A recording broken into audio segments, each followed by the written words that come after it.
আমার মা ঈদের দিনের প্রথম যে কাপড়টা পরেন সেটা আমার দেয়া শাড়ি। আমি বাবা মার সালামিটা এখনও নেই। যে ৳১ নোটের একটা বান্ডিল আছে আমার কাছে। ঘাম আমাদের একদম মাথা থেকে শুরু করে পা পর্যন্ত এসে পড়ে। পর্দাকে কিন্তু কখনো ফাঁকি দেওয়া যায় না। ভালো মন্দ সব কিছু বিচার করার মালিক কিন্তু আসলে আল্লাহ। আমার মার শাড়িটা আমি সবসময় নিজে কিনি এবং আমি এটাও জানি যে আমি যেমনই কিনি না কেন, সেটা যদি একটা তাঁতের শাড়িও কিনি, আমার মা ঈদের দিনের প্রথম যে কাপড়টা পরেন সেটা আমার দেয়া শাড়ি।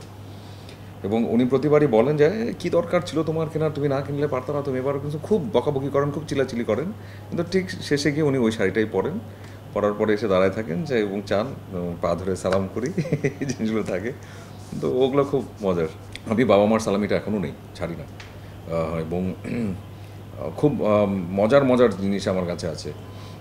একজনের কথা আমি আজকে বলতেই চাই।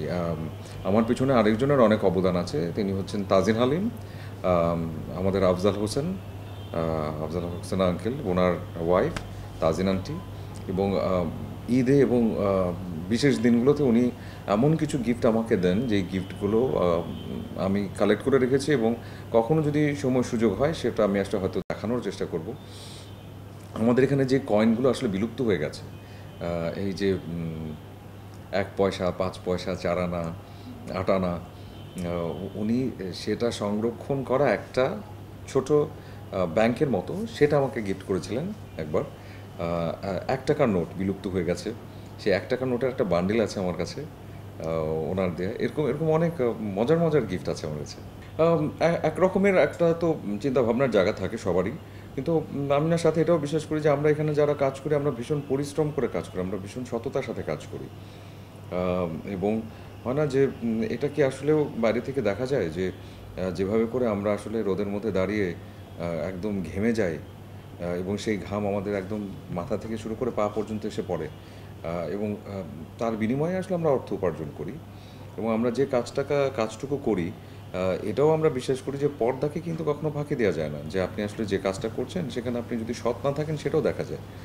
তো আমি বিশ্বাস করি এটা যে আম চুরি ডাকাতি করছি না, কোনো মানুষের ক্ষতি করছি না, কোনো অদ্ভুত কিছু করছি না। চেষ্টা করছি যে এমন কিছু যেটা আসলে ভালোভাবে বিনোদন দিতে পারে মানুষজনদেরকে। একটা মেন্টাল হেলথের বিষয় থাকে, সেখানেও হয়তো একটা তার রিক্রিয়েশনসের জায়গা তৈরি হতে পারে। কোনো বার্তাও তার কাছে আসতে পারে।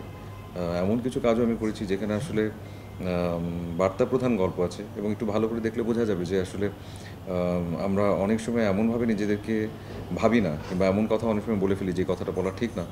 তো এমন কিছু বার্তা প্রধান গল্পও কিন্তু করা আছে আমার। হয়তো এই কাজটা না করলে আমি হয়তো তেমন বার্তাটুকু হয়তো সবার কাছে পৌঁছাতেও পারতাম না। তো সব কিছুই আছে, সব কিছু মিলিয়েই জীবন। আর ভালো মন্দ সব কিছু বিচার করার মালিক কিন্তু আসলে আল্লাহ, সৃষ্টিকর্তা। তো উনি নিশ্চয়ই দেখছেন এবং আশা করি যে যদি কোনো ভুলও করে থাকি উনি নিশ্চয়ই ক্ষমা করে দেবেন। খুব বাড়তি কিছু বলবো না। আমার কাছে মনে হয়েছে যে এবারের যে গল্পটা এবং যেভাবে করে এটা এক্সিকিউট হয়েছে, এটা আসলে দেখার মতো একটা গল্প।